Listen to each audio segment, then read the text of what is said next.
Growing up as Victoria Hamilton's daughter wasn't easy. Every breath I took, every step I made, was carefully monitored and judged. My father, the CEO of Hamilton Industries, had my entire life planned out before I could even walk.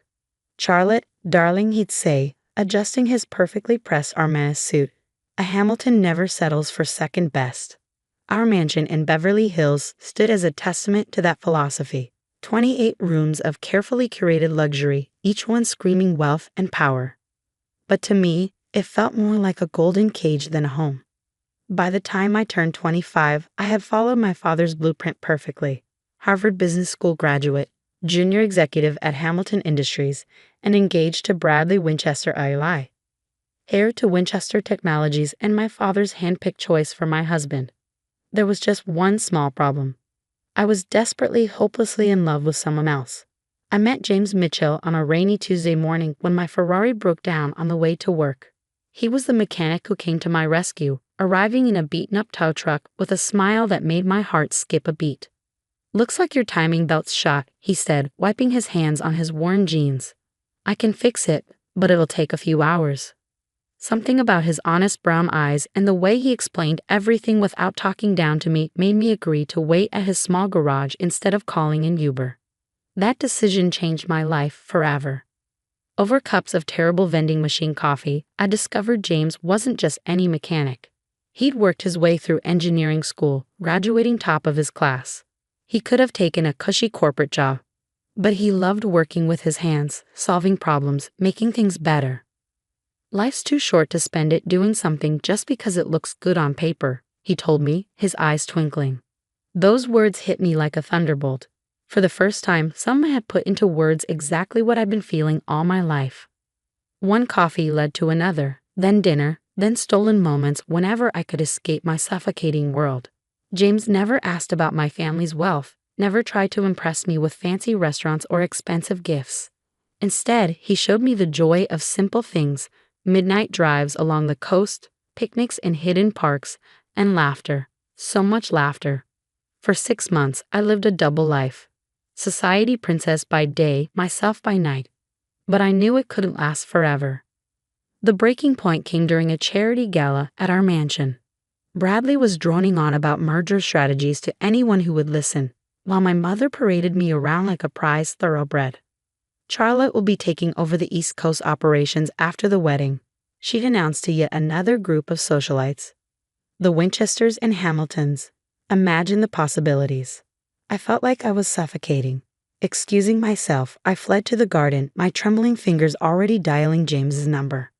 "I can't do this anymore," I whispered into the phone, tears streaming down my face. "I can't marry Bradley. I can't be who they want me to be." James was silent for a moment before speaking. "Then don't be. Be who you are, Charlotte. That's the person I fell in love with." That night changed everything. The next morning, I walked into my father's study, my heart pounding but my resolve firm. "Daddy, I need to tell you something." My voice shook slightly. "I can't marry Bradley. I'm in love with someone else." The explosion that followed was nuclear. My father's face turned purple as I explained about James, about wanting a different life than the one he planned. "A mechanic?" he roared, his fist slamming onto his mahogany desk. "My daughter, a Hamilton, in love with a grease monkey. He's an engineer, Daddy, and he's brilliant. If you just meet him." "Absolutely not." My father's voice could have shattered glass. "You will marry Bradley as planned, or you can forget about your trust fund, your position at the company, everything. Is that clear?" I stood up straighter, channeling strength I didn't know I had. "Crystal clear, Daddy. Goodbye." Walking out of that study was the hardest thing I'd ever done. My mother's hysterical tears, my father's threats, the whispers of the household staff. It all followed me as I packed a small bag and left the only home I'd ever known. James was waiting for me outside his modest apartment, worry etched on his face. When I told him what happened, he tried to talk me out of it. "Charlotte, that's your whole life you're giving up. Your family, your inheritance. I can't let you do that for me." I silenced him with a kiss. "I'm not giving up my life, James. I'm finally starting it." The next few months were a crash course in reality. I moved into James' one-bedroom apartment, got a job as an entry-level business consultant at a small firm, and learned how to live on a budget. It wasn't easy, but for the first time in my life, I felt free. My parents' attempts to bring me to my senses ranged from emotional manipulation to outright threats. They froze my accounts, canceled my credit cards, and even tried to get me fired from my new job. But with each obstacle, James and I grew stronger together. When we decided to get married, we planned a simple ceremony in a local park. No designer dress, no society photographers, just us and a few close friends. The morning of the wedding, I received a text from my mother. "Your father and I will be attending. One last chance to fix this mistake." My heart raced as I showed James the message. He squeezed my hand. "It's your call, love. Whatever you want." I wanted them there. Despite everything, they were still my parents. So when I walked down the makeshift aisle in my simple white dress from a department store, my eyes instantly found them standing at the back.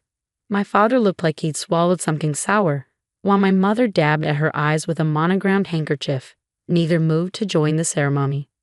During the reception, a casual barbecue in the park, they made their final play. "Charlotte, darling," my mother's voice dripped with desperation. "It's not too late. Bradley would still take you back. Think about what you're throwing away." My father cut straight to the point. "This is your last chance, young lady. Stay with this person, and you'll never see a penny of your inheritance. Is that what you want? To live in poverty?" I looked at James, who was chatting and laughing with our friends, completely at ease in his rented suit. Then I looked at my parents, trapped in their world of wealth and expectations. "What I want," I said clearly, "is to be happy. James makes me happy. If you can't understand that, then maybe we don't need your money, or you, in our lives." My father's face turned that dangerous shade of purple again. "You're an daughter of mine," he spat, turning on his heel. My mother hesitated for a moment, then hurried after him. As they stormed away, James appeared at my side, wrapping an arm around my waist. "You okay?" I leaned into him, watching my past walk away. Never better. That was 6 months ago. We settled into our life together, working hard, loving harder. James continued at his garage while taking night classes for his master's degree. I threw myself into my consulting work, building my own client base. We were happy, truly happy, even if we had to watch our spending and clip coupons. But there was something James hadn't told me, something that was about to turn my world upside down again. Everything changed on a seemingly ordinary Friday evening. I came home from work early, excited to surprise James with takeout from our favorite Thai place. But our apartment was empty, with a hastily scribbled note on the counter. "Working late at the garage. Love you." It wasn't unusual for James to work late, but something felt different. Lately, he'd been distracted, taking mysterious phone calls and working odd hours. A knot formed in my stomach as my mind wandered to dark places. Was history repeating itself? Was I about to lose everything again? Unable to sit still, I decided to bring dinner to him at the garage. But when I pulled up, the place was dark. James's beaten-up truck wasn't in its usual spot. My hands trembled as I called his number. Straight to voicemail. Just as panic started to set in, my phone buzzed with a text from an unknown number. "Mrs. Mitchell, please come to 1875 Highland Avenue immediately. It's about your husband." My heart stopped. Highland Avenue was in the industrial district, miles from James's garage. With shaking fingers, I typed the address into my GPS and drove through the darkening city, imagining worst-case scenarios. The GPS led me to a massive, modern building with sleek glass walls. Security gates opened automatically as I approached, and a uniformed guard directed me to an underground parking garage. "Mrs. Mitchell," he nodded respectfully. "Take the executive elevator to the top floor." Executive elevator? Top floor? What was going on? The elevator opened into a stunning office suite with floor-to-ceiling windows overlooking the city. And there, standing at a glass desk with his back to me, was James, but not the James I knew. Gone were the worn jeans and oil-stained t-shirt. Instead, he wore an impeccably tailored suit that probably cost more than our monthly rent. When he turned around, his familiar warm smile was tinged with nervousness. "Charlie," he said softly, using his special nickname for me, "I think it's time I told you everything." Before he could continue, the office door burst open. And there, like a scene from my worst nightmare, stood my father, mother, and Bradley Winchester Eli. "What is the meaning of this?" my father thundered, his face already turning that familiar shade of purple. Security said Charlotte was headed up here. "What are you doing in the CEO's office, you mechanic?" James straightened his tie and walked around the desk. "Actually, Mr. Hamilton, I am the CEO. James Mitchell, founder and chief executive officer of Mitchell Innovations." The silence that followed was deafening. My mother grabbed a chair for support. Bradley's mouth hung open unattractively, and my father, for the first time in my life, was speechless. But my mother stammered, "You're a mechanic." James smiled, taking my hand.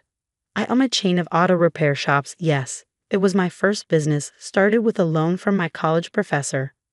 But Mitchell Innovations is my main focus. We're a tech company specializing in revolutionary electric vehicle batteries. That's what those late nights at the garage were about. We were finalizing our new prototype." My head was spinning. "Why didn't you tell me?" "Because I needed to know," James said softly, turning to face me. "When we met, I just made the Forbes 30 under 30 list. Every woman I dated was only interested in my money, my status. But you fell in love with me when I was just a mechanic. You gave up everything for me. I had to be sure." Mitchell Innovations, my father muttered, his business mind finally catching up. "The company that just revolutionized electric vehicle battery technology. The one every major car manufacturer is fighting to partner with. That's you." James nodded. "Our market valuation hit $12 billion last week. Not quite Hamilton Industries territory, but we're getting there." I couldn't help but laugh at my father's expression. All those months of looking down on my poor husband, and James had been building an empire right under their noses. "And now," James continued, his voice taking on a sharper edge, "I'd like to discuss how you treated your daughter. The woman who, by the way, just became one of the largest shareholders in Mitchell Innovations when she married me." My father's face paled. Hamilton Industries had been trying to break into the electric vehicle market for years. Having a connection to Mitchell Innovations would have been a game changer. "Now see here," my father blustered, trying to regain control. "We were just looking out for Charlotte's best interests." "By disarming her?" James's voice was steel wrapped in silk. "By trying to get her fired? By making her cry herself to sleep for weeks?" "Daddy," I finally found my voice, "you always taught me that Hamiltons never settle for second best." "Well, I didn't. I married the most brilliant, kind, and successful man I've ever known. And I did it without knowing about any of this." "Charlotte, sweetheart," my mother stepped forward, arms outstretched. "We were wrong. We see that now. Please come home." I looked around the magnificent office, then at James, my wonderful husband who had let me find my own way, support myself, grow stronger. "I am home, Mom, but if you want to be part of our lives, you'll have to accept us on our terms. No more manipulation. No more control." My father looked like he was choking on something particularly unpleasant. "And what about Hamilton Industries?" James smiled. "Well, sir, we've actually had several offers from your competitors for exclusive partnerships. But I thought, given the family connection, we might consider a different arrangement, if you're interested in discussing it, as equals." The next hour was surreal. My father and James talked business while my mother fussed over my terrible apartment and insisted we move into a proper home. Bradley had slunk away somewhere, probably to lick his wounds. Later that night, back in our small apartment, I finally asked James the question that had been burning in my mind. "Why keep working at the garage? Why live like this when you have billions?" James pulled me close. "The garage keeps me grounded, reminds me where I started. And this apartment, these months with you, they've been the happiest of my life. We made it ours together, without any silver spoons or trust funds." Tears welled in my eyes. "I love you, you sneaky billionaire." He laughed. "I love you too, you runaway Harris." Life changed after that night, but not in the ways people might expect. We did move, but into a modest house we chose together. I joined Mitchell Innovations as head of their charitable foundation, using our resources to help other young entrepreneurs. James still spends time at his original garage, teaching mechanical skills to underprivileged youth. My parents, well, they're trying. Mom still makes not-so-subtle hints about grandchildren needing trust funds, but Dad has developed a genuine respect for James. Their weekly business meetings often turned into lengthy discussions about everything from classic cars to philosophy. As for me, I finally understood what James meant about life being too short to live it on paper. Sometimes the best things come disguised as broken down Ferraris and coffee from vending machines. But the best part? Every now and then, when we drive past our old apartment or grab Thai food from our favorite takeout place, James still looks at me the same way he did when he was just a mechanic and I was just a rebel heiress. Because in the end, love doesn't care about bank accounts or business empires. It cares about who you are when everything else is stripped away. And we're simply Charlotte and James, a mechanic and a runaway heiress who found something better than billions. We found each other.